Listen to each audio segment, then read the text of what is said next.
The morning sun glinted off Crystal Lake as I turned my key in the weathered padlock. The metal gate creaked open, revealing the gravel path I knew better than the lines on my own hands. Before I could take a single step onto the trail, I heard the unmistakable click-clack of heels on pavement behind me. "Excuse me. What do you think you're doing?" The voice cut through the peaceful morning like a chainsaw through butter. I turned to see a woman marching toward me, clipboard clutched against her chest like a shield, her perfectly styled blonde hair bouncing with each aggressive step. This was Patricia Harmon, though everyone called her Patty.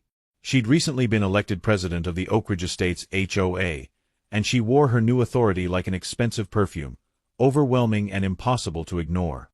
"I'm going for my morning walk," I said simply, keeping my tone neutral.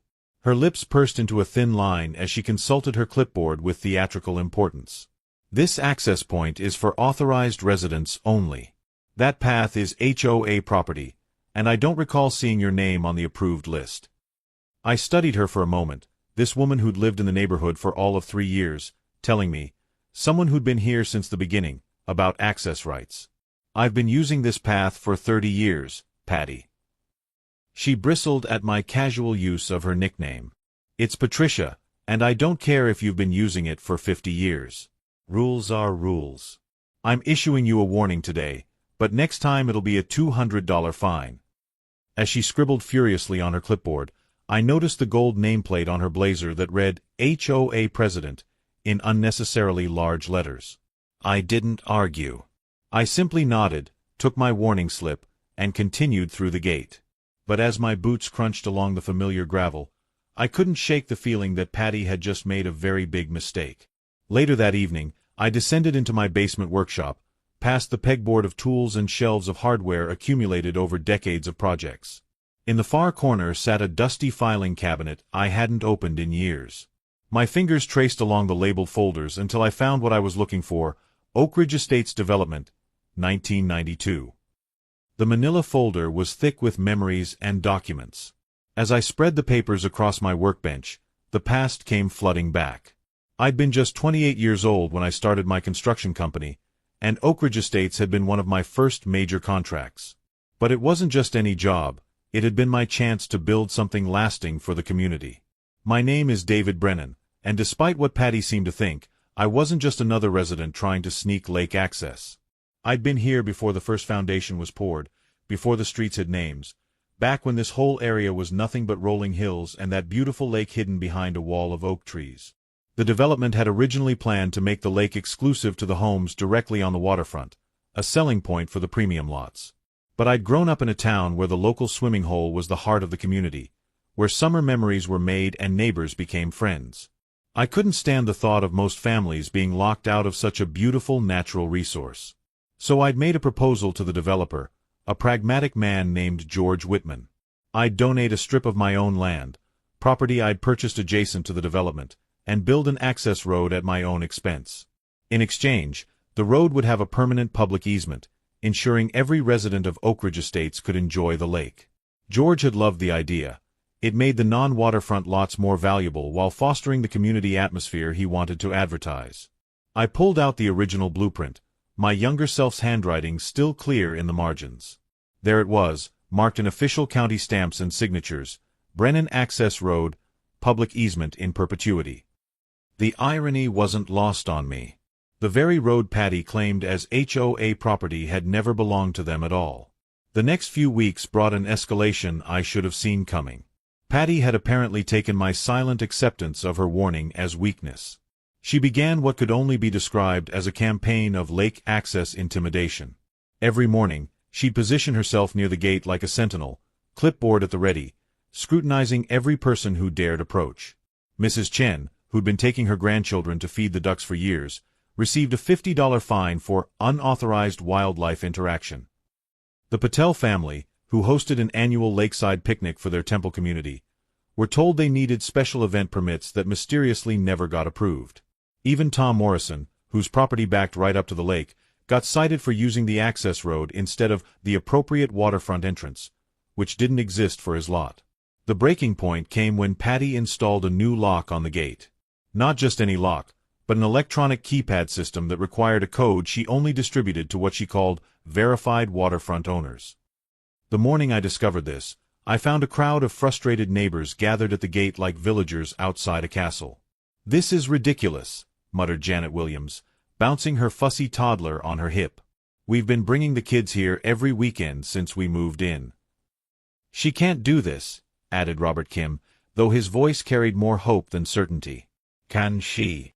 I studied the new lock, a $200 piece of hardware that would have been impressive if it weren't so absurdly unnecessary. "No," I said quietly, "she can't." That evening, I made copies of every document in my folder. The original deed transfer, the easement paperwork, the county approval, even the thank you letter from George Whitman praising my generous contribution to the community spirit of Oak Ridge Estates. I had everything notarized again, just to be thorough. But I didn't confront Patty directly. I'd learned long ago that people drunk on their own power rarely listen to reason. Instead, I started talking to neighbors, one by one. Not gossiping or complaining, just sharing the history they'd never known. How the access road came to be, who actually owned it, and what rights they really had.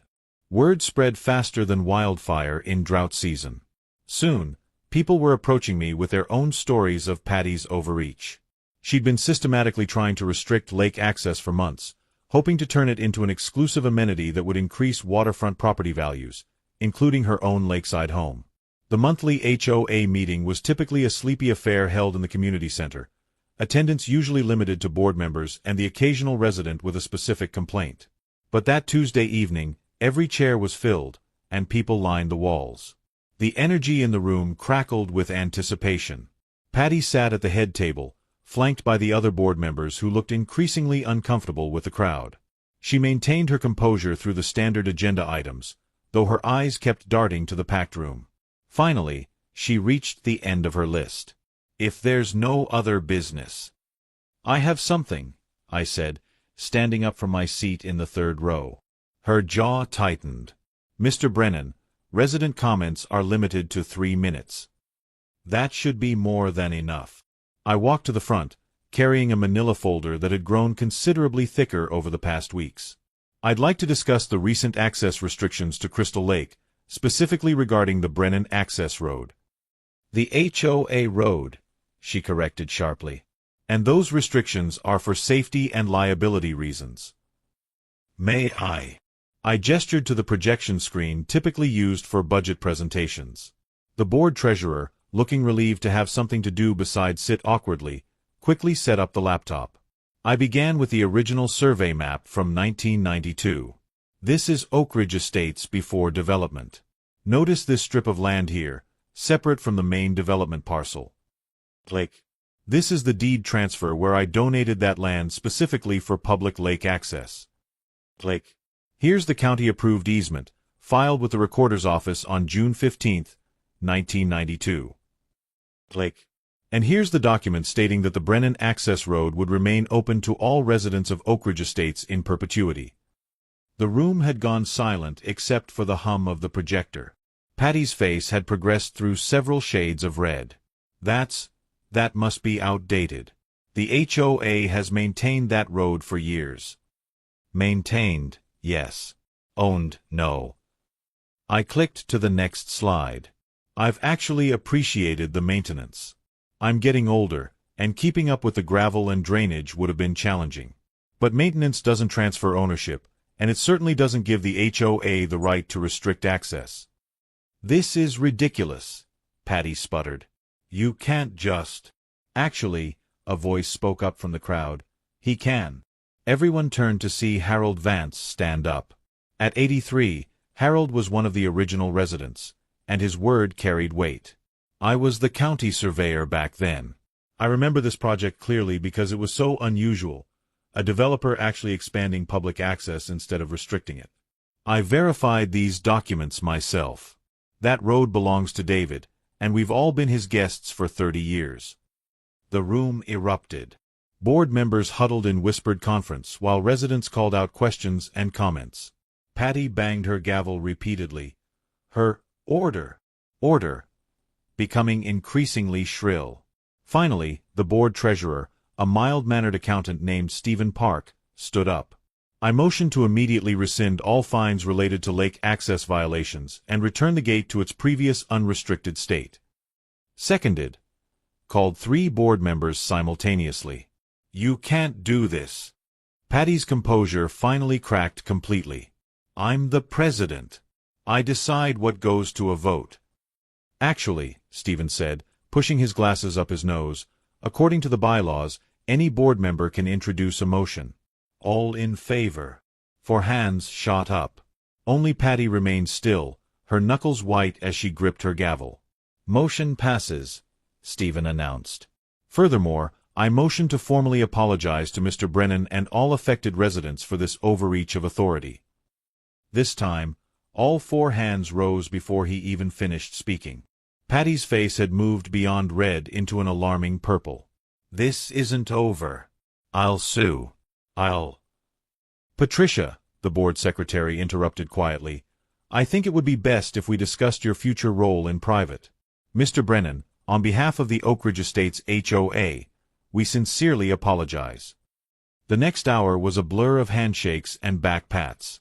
Neighbors shared their own stories of run-ins with Patty, and Harold regaled anyone who'd listen with tales of the neighborhood's early days. Through it all, Patty sat frozen at the head table, her perfect world of rules and restrictions crumbling around her. I was packing up my documents when Stephen approached me. David, I can't thank you enough. We've been trying to rein her in for months, but she always had an answer for everything. Well, she didn't have an answer for property law, I replied. He smiled ruefully. Between you and me, she's looking at more than just losing her president position. The board's considering legal action to recover the cost of that electronic lock system. She never got approval for that purchase. And several residents are talking about filing harassment complaints. I glanced over at Patty, still sitting alone at the head table, staring at her clipboard as if it held the answers to how everything had gone so wrong. Despite everything, I felt a twinge of sympathy. People make mistakes when they think they're doing the right thing. Maybe, Stephen said. But she wasn't doing the right thing. She was doing the profitable thing. Did you know she's been in talks with a developer about building a private dock? Can't do that with public access in the way. The sympathy evaporated. How much did she spend on that lock system? $3,000, including installation. And that's just what we know about. The forensic accountant starts Monday. 3 weeks later, I stood at the newly restored gate to the lake access road. The electronic lock was gone, replaced by a simple latch that didn't even have a place for a padlock. A small bronze plaque had been installed on the gatepost, Brennan Access Road, dedicated to the community spirit of Oak Ridge Estates. The morning was peaceful again, with families heading down to the lake and joggers nodding their greetings as they passed. I'd heard through the neighborhood grapevine that Patty had been voted out as HOA president by unanimous decision. The financial investigation had revealed she'd spent over $8,000 of HOA funds on her access restriction scheme, including legal consultations for her planned privatization. She'd been given 2 options: resign from the board immediately and repay the funds, or face criminal charges for embezzlement. She'd chosen resignation, writing a check on the spot with shaking hands while the board watched. The last anyone saw of her at a community function was that night, walking to her car with her shoulders hunched and her perfect hair slightly disheveled. As I headed down the path I'd built so many years ago, I passed the new bench the HOA had installed overlooking the water. Another neighbor had suggested naming it after me, but I declined. I didn't need recognition. I just needed what I'd always wanted, a community where everyone could enjoy the simple pleasure of a walk by the lake. A splash echoed across the water as someone's dog jumped in after a tennis ball. Children's laughter carried on the breeze. This was what I'd built the road for. Not glory or recognition, but moments like these. Patty still lived in the neighborhood. I'd seen her walking her Pomeranian in the early mornings, always carefully avoiding eye contact with other residents. The last I'd heard, she'd had to take out a second mortgage to pay back the HOA funds and cover her legal fees. The final tally had come to $12,000 in restitution plus another $5,000 in attorney costs. Her real estate license had been suspended pending an ethics investigation, and her planned lake development deal had collapsed spectacularly. She'd gone from queen of the neighborhood to its most notorious cautionary tale in less than a month.